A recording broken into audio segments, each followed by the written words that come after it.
Қайырлы күн достар, бүгін Pinduoduo сайты бойынша ең көп қойылатын сұрақ киімнің размерін қалай таңдаймыз. Сол туралы тегін сабақ болады.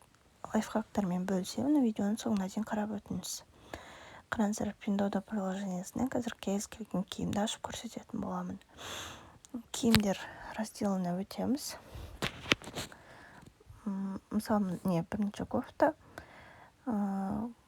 Кофта өте әдемі. Енді қараңыздар. SML деп тұр, ол бізге өте түсінікті размерлер. Бірақ қасындағы 85-100 деген немесе 120 деген цифрлар біз үшін өте түсініксіз, себебі 120-130 килограммдық адамдар бізде L размер кимейді. Енді бізге бұл үшін джин иероглифі келеді, ол Қытайда бір джин 500 грамм дегенді білдіреді. Яғни S размерін 50 килограммға дейінгі адамдар алады, 40 пен 50 килограмм арасындағы. М размерін 50 мен 60, L размерін 60 пен 65 килограммдық адамдарға арналған киім. Егер осылай килограммы джин деген иероглифпен сандар шығып тұратын болса, екіге бөліп көрсеңіз болады. Енді екінші лайфхак. Қараңыз, бұл жерде килограмм жоқ, XS, S, M, L кәдімгі бізге түсінікті размерлер. Ол үшін егер магазиннің товардың төменірек түсіп, товар суреті содан төменірек түсіп, описаниесін қарайтын болсаңыздар, описаниесінде размерге түсініктеме берілген. Мен мысалы қытайша түсінбеймін, сол үшін переводчикқа салып аударып аламын. Мысалы енді қараңыздар. Бірінші размер XS, S, M, L бізге түсінікті. Екінші кеуде тұсыңызды өлшесе, үшінші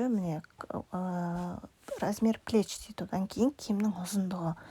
Бұл екінші лайфхак. Осылай киімді описаниесі арқылы оңай түсініп, размеріңізді өзіңіз оңай таңдап алсаңыз болады. Қараңыздар, егер лайфхактарды білсеңіз, дұрыс аудара алсаңыз, жақсы киім таңдауға болады. Мынау бір кофтада өте әдемі екен. Осылай описаниесіне кіресіздер. Дәл жаңағыдай бүкіл характеристикасы бар. Размері, жаңағы размер кеуде тұсыңыздың размері, киімнің ұзындығы, қолының ұзындығы.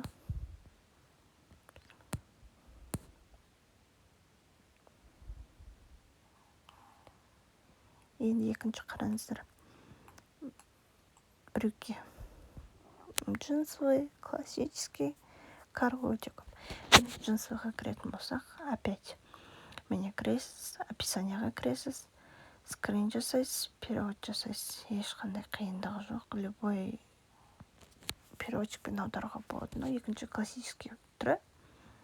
Бұда да бүкіл характеристикасы көрсетілген. Тағы айта кететін жағдай, қараңыз, бұда да 4XL-ге дейін бар размер. Мына жерде джинсыды даже килограмммен алсаңыз болады, өте түрі көп.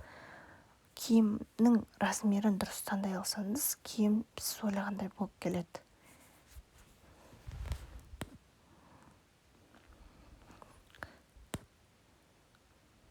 Тағы бір джинсы.